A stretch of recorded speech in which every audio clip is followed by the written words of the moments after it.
Channel ini akan membahas tentang manga dan juga anime. Chapter terbaru Tokyo Revengers sudah keluar.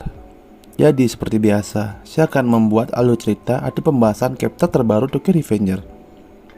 Daripada berlama di opening, kita akan menuju ke pembahasan manganya.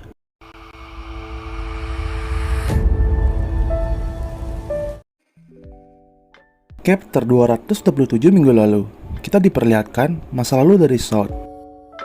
Pada masa lalunya itu, Sword merupakan orang yang terlahir di lingkungan yang kurang baik. Sword lahir di pemukiman kumuh di Favelas, Brasil, di mana kriminal dan kekerasan biasa terjadi di daerah tersebut yang merupakan tempat tinggal dari Sword. Sword hidup berdua dengan ibunya yang sakit. Sword memiliki piano yang rusak, namun piano itulah yang selalu bisa menghiburnya. Di umurnya 5 tahun, Sword melakukan pembunuhan, di mana dia diajarkan menggunakan senjata oleh orang yang bernama Dino. Di umurnya yang ke-12 tahun, Sword membunuh Dino, di mana Dino merupakan orang yang mengajarkan Sword untuk menggunakan senjata dan cara bertahan hidup di favelas. Di usianya 12 tahun juga, Sword sudah memiliki geng, atau Sword sudah menjadi pemimpin dari geng. Dan pada umurnya di 14 tahun, jadilah tragedi. Daerah Sword diserang oleh gangster. Serangan itu membuat ibunya harus kehilangan nyawa. Pada akhirnya, Sword pun pergi ke Jepang untuk menemui kakek dan neneknya. Sword memiliki masa lalu yang sangat suram di masa kecilnya.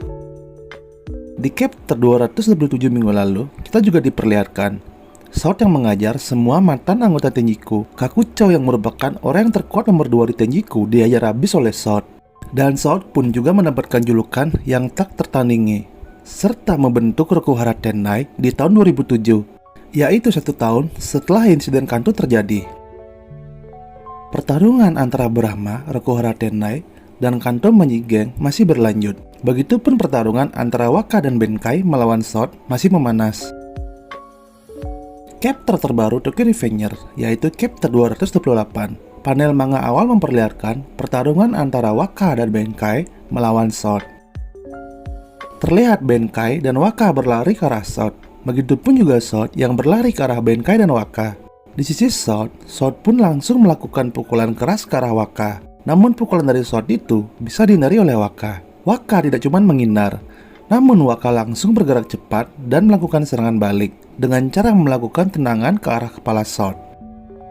Waka sangatlah lincah. Tidak berhenti di sana, Waka pun memutarkan badannya dan tendangan keras dari Waka pun kembali mendarat ke wajah Sword. Gerakan cepat Waka kembali mengarahkan serangan kakinya ke bagian kepala belakang Sword. Serangan Waka sangatlah cepat dan lincah, sampai-sampai Sword tidak memiliki celah untuk melihat lawannya. Kita tidak bisa melupakan Benkai. Terlihat Benkai berlari ke arah Sword, dan satu pukulan keras dari Benkai mendarat ke wajah Sword. Seperti yang kalian tahu, pukulan dari Benkai itu membuat Sword terpental cukup jauh. Dan anggota Rokuhara Tendai pun kaget melihat kejadian tersebut dan berkata, kekuatan macam apa itu? Sword terbang 2 meter seperti itu. Takemichi yang melihat kekuatan dari Waka dan Benkai menjadi kaget dan berkata, sedalam itu. Waka dengan kelincahannya yang sangat gila, dan Benkai dengan kekuatannya yang luar biasa. Ini adalah kekuatan dari Black Dragon generasi pertama.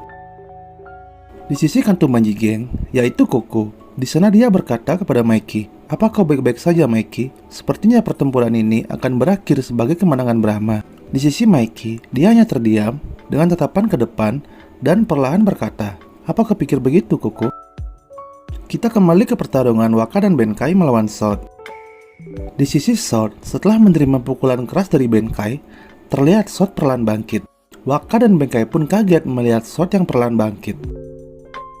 Di sisi Sword, di sana Sword yang sudah berdiri dan melepaskan bajunya serta berkata, "Di usia 12 tahun, aku memiliki pria yang kusebut sebagai ayahku.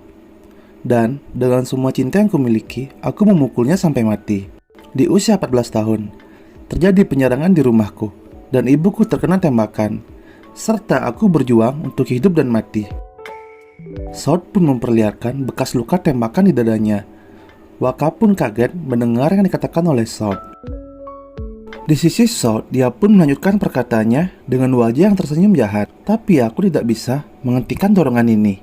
Mendengar perkataan dari Sword, Takemichi pun kaget dan mengingat tentang yang dikatakan Maiki soal drug impulsivity-nya. Apakah yang dimaksud Sword? tentang tidak bisa menghentikan dorongan itu adalah dark impulsivity seperti yang dimiliki oleh Mikey. Kita kembali ke cerita.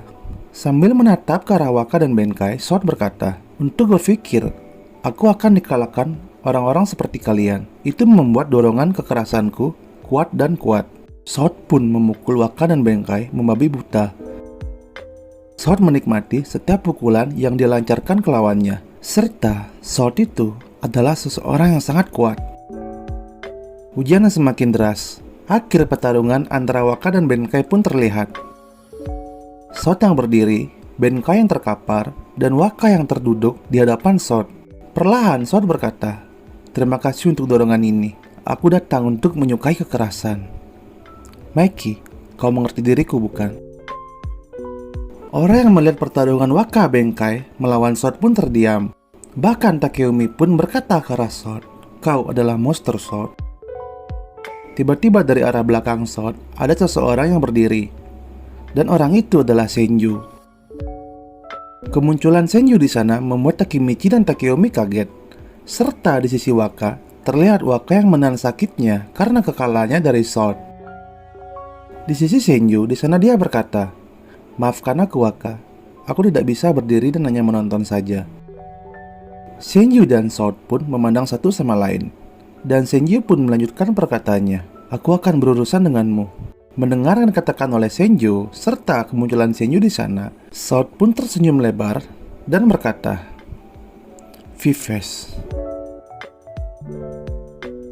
Pembahasan chapter 238 ini akan selesai di sini dan akan berlanjut di pembahasan chapter 239 minggu depan.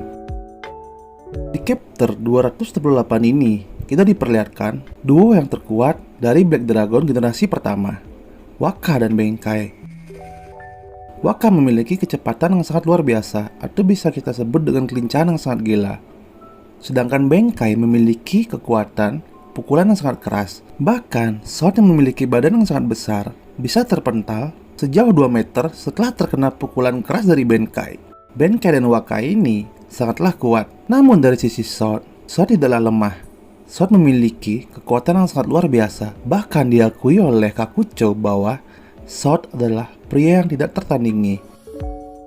Sword mengamuk dan membabi buta memukul Waka dan Benkai, dan pertarungan pun dimenangkan oleh Sword. Dan juga satu hal yang membuat saya sedikit kaget, yaitu Sword mengatakan tentang dorongan. Dan juga Takemichi menyadari dorongan yang dimaksud oleh Sword itu adalah dark impulsivity seperti yang dimiliki oleh Mikey. Kita akan melihat segera pertarungan antara Sword dan juga Senju. Dan kemungkinan besar di chapter terbaru nanti kita juga akan diperlihatkan flashback dari kehidupan Senju. Bagaimana Senju bisa bergabung dengan Brahma. Ya, saya sedikit penasaran dengan bergabungnya Senju dengan Brahma sih, sampai Senju menjadi bos Brahma. Jadi, terima kasih untuk kalian karena sudah mau menonton video ini sampai selesai. Bantu channel ini dengan cara subscribe dan juga klik tombol notifikasinya. Dan juga bila kalian berkenan, kalian bisa follow akun Instagram channel ini. Linknya ada di deskripsi video ini. Serta sampai berjumpa di video saya selanjutnya.